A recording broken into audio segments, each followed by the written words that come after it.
The AAA game industry appears to be collapsing under its own weight. Never before have the large gaming studios seen disaster at this scale. Mass layoffs, canceled projects, studio closures, failed launches, and some of the biggest IPs in entertainment just frankly underperforming. Microsoft cut thousands of gaming jobs after spending almost $70 billion acquiring Activision Blizzard. Sony laid off around 900 PlayStation employees and closed London's studio. EA laid off hundreds of people and canceled the Respawn Star Wars game. Warner Brothers took a roughly $200 million hit from the Suicide Squad game. Ubisoft has downsized to a mere fraction of its former self. So the question is, are AAA games dying? Is this the end of an era? Now, the easy and obvious thing to point out is that gaming in general is not dying. In fact, gaming is doing better than it ever has. People are playing more games than they ever have before, and the biggest games are still massive. Call of Duty, Fortnite, Roblox, Minecraft, GTA Online, Counter-Strike, League of Legends, these are still cultural institutions. And the problem isn't the demand for games, but rather the approach that big studios are taking to making new big hits. A modern AAA game can take 5, 6, 7 years sometimes, and on the high end of that scale, it means that a studio could spend most of an entire console generation just building a single game. And by the time that game comes out, the market could be completely different. Sometimes the audience that existed when you started on a project could be completely gone by the time it's ready to launch, or there's some new gaming trend that puts your concept to shame by comparison. It's kind of a terrifying business model, especially when you put that much money behind a giant project and go, well, I hope people are still interested in this idea in 8 years. And somehow big studios got the idea that just putting more and more money into individual projects was the right way. Instead of smaller, less expensive projects, go for the big, crazy projects. The problem with this is that the metrics for success on a game that costs hundreds of millions of dollars becomes insane, and the publishers want to make money for years on those titles. And that's why so many of these big games start to feel less like a creative endeavor and more like platform building. Can these games sell skins? Can they sell seasons, support a battle pass, become a forever game? And frankly, gamers have noticed the trend, leading to AAA feeling creatively stuck, not risking millions on new concepts, but instead trying to repeat past formulas. Now, there's many reasons as to why AAA is going through such a downsizing right now, but one of the biggest reasons is that we're currently living through the aftermath of the live service gold rush. For years, every major publisher looked at games like Fortnite, GTA Online, Destiny, Apex, and Warzone and thought, we need one of those. And I mean, frankly, if you can have one of those, that's kind of the dream for your studio. So it makes sense why people pursued that. But amazingly, every publisher thought that they could actually have their own slice of the live service pie, when in reality, only a handful of studios can actually capitalize on this market. The same exact thing happened with the MMO craze. With the massive success of World of Warcraft, everybody thought they could get a piece of that pie. Well, look how many strong competitors there are today for World of Warcraft.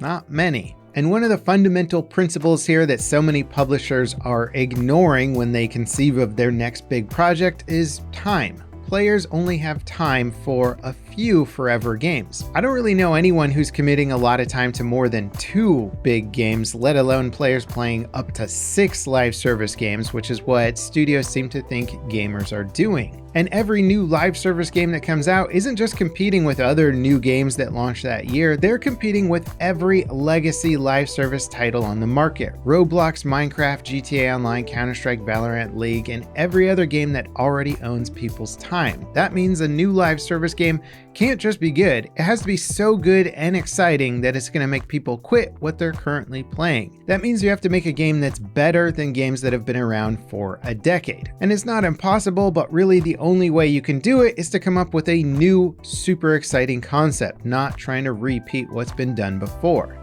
Frankly, it's a brutal market to enter, and the cost of failure can sometimes be massive. Not just falling short of recouping the development cost, but maybe recouping nothing at all. Concord is the clearest example of this. A game that allegedly cost Sony $400 million to develop. They launched the game in August of 2024, and within 2 weeks of launch, the game was taken offline and players were refunded. By the end of October, Sony had permanently sunset the game and closed Firewalk Studios. This is not a normal flop. This is a catastrophic failure. How can any one studio spend that much money to find out that they are not even remotely competitive? And it's caused Sony to rethink their entire live service strategy. By early 2025, Sony had canceled multiple unannounced live service projects, including reported projects at Bend and Bluepoint. The lesson wasn't that live service can't work, obviously it can, but the lesson is that not everyone gets to have the next Fortnite, and slowly, painfully, AAA is learning that lesson. This year's Summer Game Fest showed a massive new focus on single-player games coming from big and medium-sized studios. Narrative and adventure-focused projects seem to be coming back in a major way. Games that aren't designed to have Fortnite levels of success, but enough success to justify their budgets and development timelines. And they're not competing directly with forever games. Gamers will still have their forever games, but they can take some time aside to play these single-player experiences. They'll enjoy them, and when they're done, they go back to their forever games.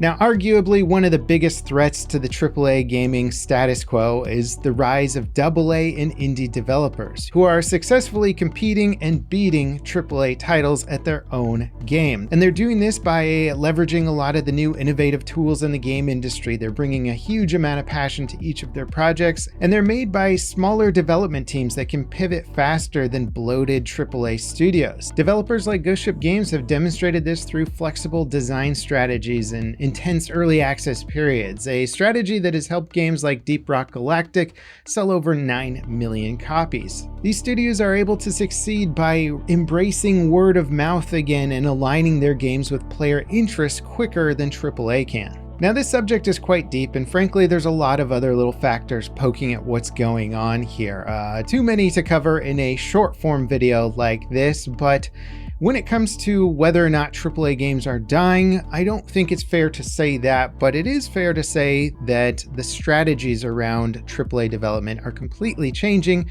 and frankly, I think for the better as they start to shy away from these live service game as a platform type strategies. It's clear that gamers still want massive, polished, spectacular games. The fact that GTA 6 is already a foregone conclusion as being one of the biggest games of all time tells you everything you need to know. We still want games that are frankly impossible for smaller teams to make. Massive worlds, great animation, cinematic storytelling, cutting-edge visuals, big multiplayer sandboxes, and unforgettable cinematic set pieces. But the model is changing, and the future, frankly, I think belongs to studios that can give themselves the flexibility to innovate at scale. Embark is one of my favorite examples of this. They're not a small studio by any means, but with both the Finals and Arc Raiders, they had big teams, but not bloated teams. They also had realistic expectations for success and budgeted accordingly and gave themselves time to pivot and adapt. Both of their games were new and exciting ideas. Sure, they borrowed a lot from what already existed, but they took some risks, and they did so at scale where more big studios are afraid or incapable of doing so. So once again, AAA gaming isn't dying, but it is kind of being reset. The pandemic boom is over, the live service gold rush is overcrowded, and gamers have more choices than ever before. So any new games coming onto the scene, well, truly do have to be new and exciting to get our attention. For gamers, frankly, the landscape is looking pretty darn good. We've never had as big of a selection of games as we do now. And the games are better than ever because they have to compete with other fantastic games. And if big studios adapt properly and take some notes from Embark and other smaller successful studios,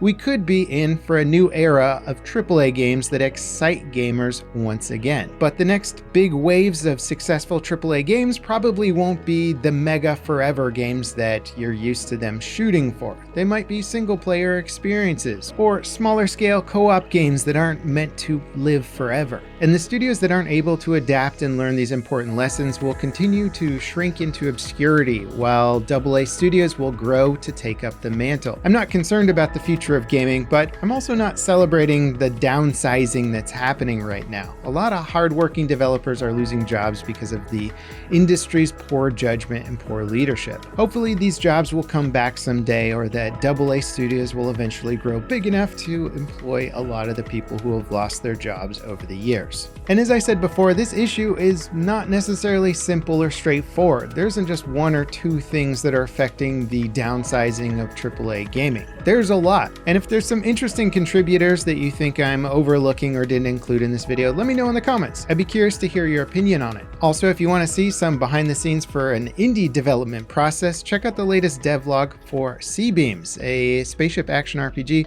that I am building myself. There's certainly many challenges behind building your own video game, and I like to talk about them during the devlogs. I think you guys will enjoy it. As always, thanks for watching, and I'll see you next time. This is Level Cap signing off.